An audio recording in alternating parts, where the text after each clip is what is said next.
When I was asked if I could imagine holding an exhibition in Odenthal, I actually knew nothing, or at least very little, about the place. But when I visited the old forester's house for the first time, I immediately fell in love with the building.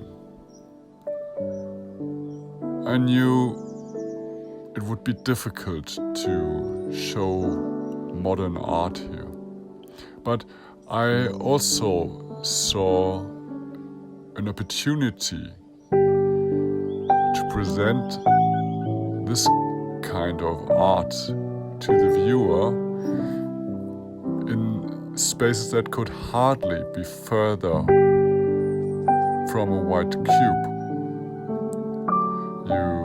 You could expect to see pictures of a roaring deer rather than contemporary art in such a place.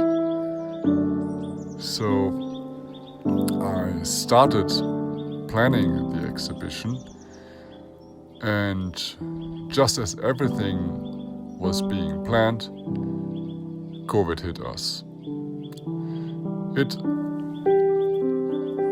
quickly became clear that it would make little sense to hold the exhibition with the government's security requirements.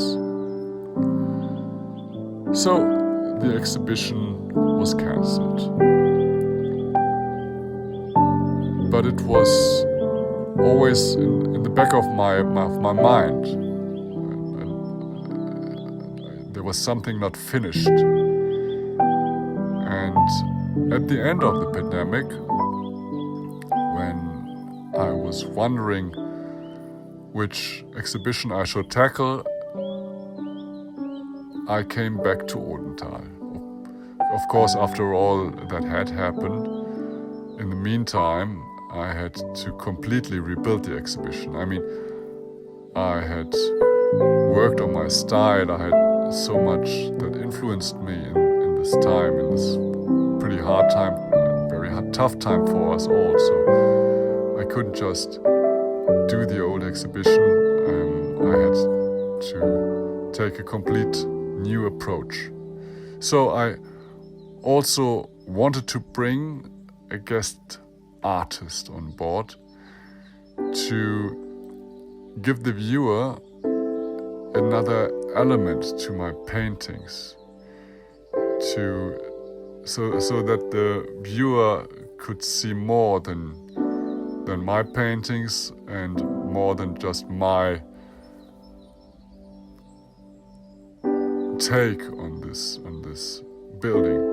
So with Benjamin Rastetter and his sculptures, I not only found a local artist, but also an artist with whom it was very pleasant to work on the exhibition. I know him quite a long time, even though we haven't been inside for several years, but it was a great pleasure. And I think the exhibition has turned out very well in the end. And that is very important to me, because I see it not only as my job, not only to make art or to make artworks, but also to communicate it, to present it to wide audience, or even more important, to every individual character.